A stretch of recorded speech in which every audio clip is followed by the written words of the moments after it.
Numbers from Statistics Canada show Canadian exports to the United States are nearing the lowest ever. $3.9 billion worth of Canadian nickel flows into Detroit every year, quietly powering America's electric dreams. But then came August. And with one signature, the man in the White House who once sold steaks in casinos decided he knew best how to run a supply chain. Trump's 20% EV tariff didn't just hit China. It struck Canada, our oldest trading partner, our neighbor, our we watch hockey together friend. No exemption, no negotiation, just a tax wall tall enough to block common sense. And now, Ottawa's not tweeting threats, they're drafting trade weapons. Because when you choke the lifeline of North America's battery belt, don't be surprised if Canada reaches for the defibrillator or the detonator. Of course. Let's pick up where we left off after Mr. Wall Builder-in-Chief decided that saving American jobs apparently meant taxing the very metal that powers American cars. For decades, the nickel vein from Sudbury, Ontario to Detroit has been the quiet backbone of America's electric vehicle dream. Not China. Not Russia. Ontario. Every year, 185,000 tons of nickel-copper ore flow down this corridor, pumping out more than $3.9 billion in cathode material for U.S. battery plants. That's not a trade deficit, that's a lifeline. But try telling that to the man currently playing Monopoly with tariffs. Here's where it gets dumber. Each 86 kilowatt-hour battery pack in a typical SUV using good old NMC 811 chemistry relies on about 38 kilograms of nickel, making up 80% of every cell. At current market rates $20,400 per ton, that's $775 just in nickel for one pack. And now, thanks to the 30% tariff, we get to add another $230 to that cost just for crossing the border. That brings the total increase to about $950 to $1,020 per battery, which slashes GM's projected margin from 10.1% to 8.3%. And let me tell you, corporate America doesn't like single digits unless it's in tax brackets. Worse, this brilliant strategy is forecast to wipe out 94,000 EV sales in 2026 alone, according to IRENA's July simulation. So let's do the math. We've got a pro-America tax that raises prices, cuts profits, and makes American EVs less competitive while forcing GM to squeeze consumers and lay off engineers. It's like putting a brick on the gas pedal and then blaming the brakes for failing. The battery belt wasn't broken, but someone in the Oval Office thought it needed fixing with a sledgehammer. Picking up where we left off after Detroit's battery plans took a beating from a tariff drafted by someone who once claimed windmills cause cancer. We head north, where Ottawa wasn't just watching, it was loading ammunition. By the end of July, Canada didn't hold a press conference. They held a playbook. 4 moves. Clean, sharp, and designed not to shout but to squeeze. First, a 15% export tax on raw nickel, targeting U.S. cathode makers who've been importing Sudbury metal duty-free for years. So much for special relationship, huh? Second, a carbon tracking mechanism for exported cathode materials. Translation: only Ontario's low-emission nickel produced with hydro and electrolysis gets access to the NAFTA fast lane. Anything dirtier? Take the long road or find another buyer. Because if the White House wants America first, Canada's fine with best price, cleanest carbon. Third, a $257 million Canadian dollar investment fund along the Quebec-Ontario corridor, accelerating LFP battery development. That means fewer grams of nickel needed per cell and less dependence on any country that confuses tariffs with strategy. And finally, Ottawa's crown jewel, special tax incentives to anchor Stellantis LG's 20 gigawatt-hour cell plant in Windsor. You want jobs? So does Canada. And they're playing to win.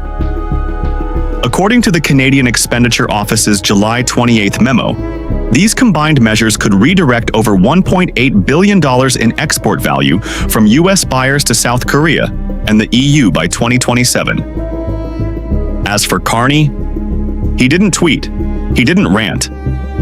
But behind closed doors, the message was surgical.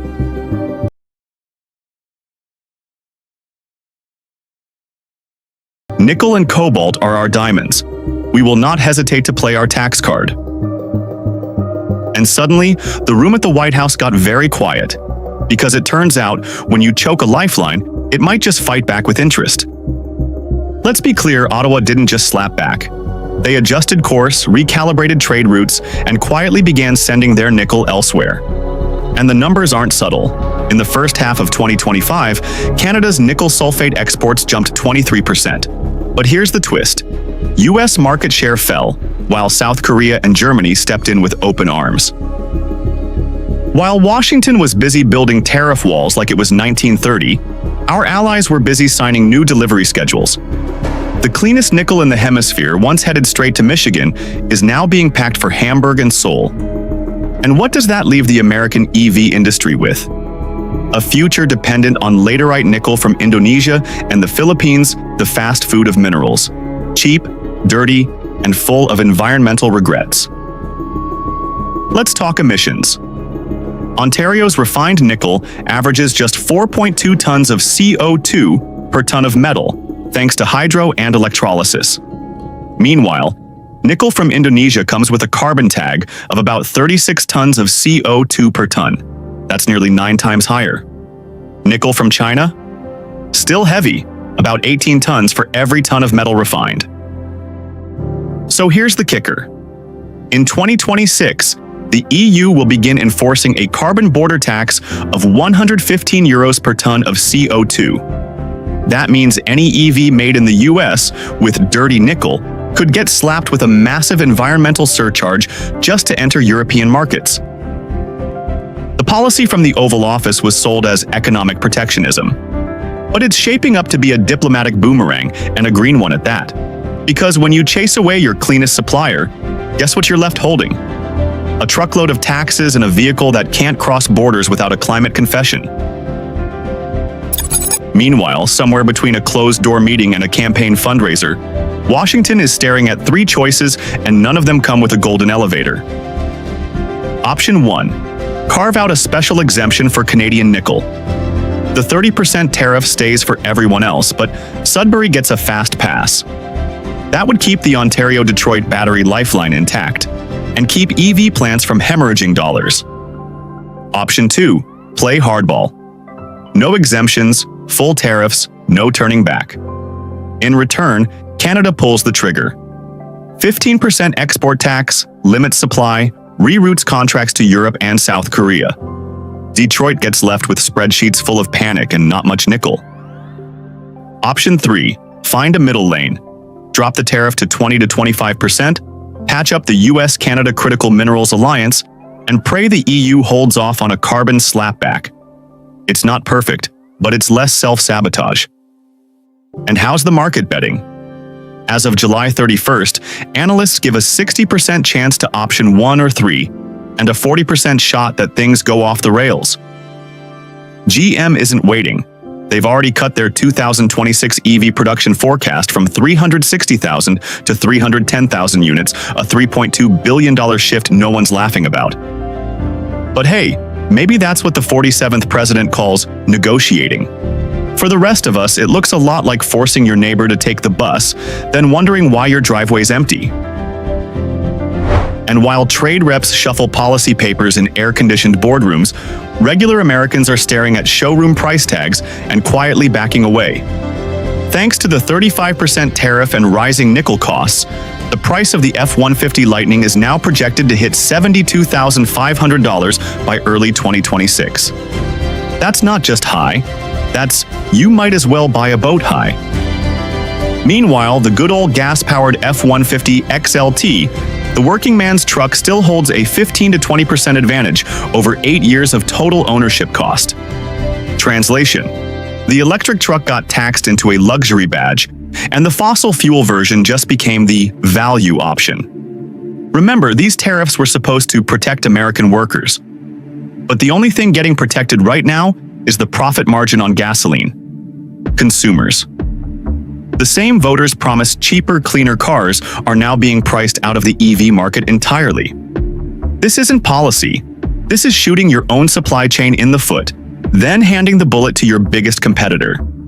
While Biden's team aims for 50% of new car sales to be EVs by 2030, the current reality looks more like 20% hope, 80% sticker shock. And the man in the West Wing? He's too busy waging tariff wars to notice that America's middle class just got pushed out of the green future they were promised. So, who are EVs really for now? The answer sure isn't parked in your neighbor's driveway, unless your neighbor happens to run a hedge fund. And here's the punchline. No one at the White House seems to get. Ontario isn't begging for exemptions. It's printing boarding passes for its nickel shipments. If Sudbury can't send nickel south, it'll send it east. The European Union is starving for clean mineral supply, and Canada's low-carbon nickel fits their Green Deal like a glove. Meanwhile, South Korea has quietly boosted imports from Ontario by nearly 18% since March, according to Canada Trade Monitor's July 2025 report. So while Washington builds tariff walls, Ontario builds trade bridges. And in this new mineral chessboard, they're not the pawn. They're the one controlling the middle of the board. Nickel, once just a boring metal buried under rock, has become a geopolitical bargaining chip. A card. And right now, Ottawa's holding it with 2 fingers on the trigger. What we're witnessing isn't Canada losing leverage, it's Canada realizing it never needed American approval in the first place. Meanwhile, the guy in the West Wing is still staring at the tariff chart like it's a campaign ad. Spoiler alert, the real game isn't being played in Washington. It's being played in Sudbury. And Ontario? Ontario isn't losing, it's moving on. And so here we are 1 tariff later, and the nickel that once quietly powered America's electric future has turned into a diplomatic landmine. What used to be a handshake with our closest ally has become a negotiation under threat. A $3.9 billion trade artery, once pulsing between Ontario and Detroit, now faces a wall built not out of bricks but out of bad math and worse politics. Nickel, once just a line on a chemical chart, now holds the keys to who builds what, where, and for how much. And if the United States loses its grip on Ontario's clean supply, who's going to bet billions on an EV plant in Michigan? Because tariffs don't just raise prices, they raise red flags for investors. Meanwhile, Canada moves on, Europe opens its ports, and South Korea signs contracts. And in Washington, the man in the West Wing is too busy calling it a win to notice that America's battery belt is bleeding supply. So here's the real question. If the US keeps shutting the door on its allies, how long before those allies stop knocking? Or maybe they already have.